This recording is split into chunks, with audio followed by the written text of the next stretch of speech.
English premier লিগে ৮ গোলের রোমাঞ্চকর লড়াইয়ে বোর্নমাউথের সঙ্গে ৪-৪ গোলে ড্র করেছে ম্যানচেস্টার ইউনাইটেড। এই ড্রতে প্রিমিয়ার লিগের শীর্ষ ৫ থেকে ছিটকে গেছে ম্যানইউ। এদিকে সেরি আতে কোমার বিপক্ষে ১-০ গোলে জিতেছে রোমা। এদিন নিজেদের মাঠে যেন এক অঘটনের শিকার হলো ম্যানচেস্টার ইউনাইটেড। ওল্ড ট্রাফোর্ডে আমাদ দিয়ালোর গোলে ১৩ মিনিটে ১-০ গোলে লিড নেয় রেড ডেভিলস। ৪০ মিনিটে বোর্নমাউথকে সমতায় ফেরান অ্যান্টনি সিমোনিও। প্রথমার্ধে যোগ করা সময়ে ক্যাসিমিরোর গোলে ২-১ ব্যবধানে এগিয়ে বিরতিতে যায় ম্যানচেস্টার ইউনাইটেড।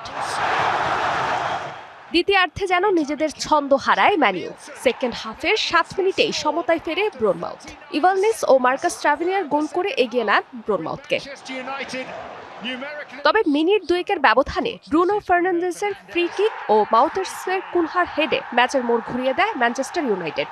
নতুন এবং ফিরে আসা গ্রাহকদের জন্য নগদে চলছে ক্যাশব্যাক সহ প্রতিদিন হাজারো উপহার জেতার সুযোগ। হবে আশা আর ফেরা, সারপ্রাইজ সেরা। এগিয়ে গিয়ে জয়ের স্বপ্ন দেখতে থাকলেও শেষ পর্যন্ত ম্যাচ শেষ হয়েছে ৪-৪ ড্র। এই ড্রতে প্রিমিয়ার লিগের শীর্ষ ৫ থেকে ছিটকে গেল ম্যানইউ। এদিকে সিরিয়াতে জয় পেয়েছে রোমা। টানা ২ ম্যাচ হারের পর অবশেষে জয়ের দেখা পেল রোমা। এদিন ম্যাচের প্রথমার্ধে গোলের দেখা পায়নি কেউ। গোলশূন্য থেকেই বিরতিতে যায় দুদল। দ্বিতীয়ার্ধের ৬০ মিনিটে রোমার হয়ে জয়সূচক গোল করেন ব্রাজিলিয়ান ফুটবলার ওয়েসলি ফ্রাঙ্কা। তার একমাত্র গোলে পূর্ণ ৩ পয়েন্ট নিয়ে মাঠ ছাড়ে রোমা। ফারজানা জাহান প্রিয়া, ডিবিসি নিউজ ডেস্ক।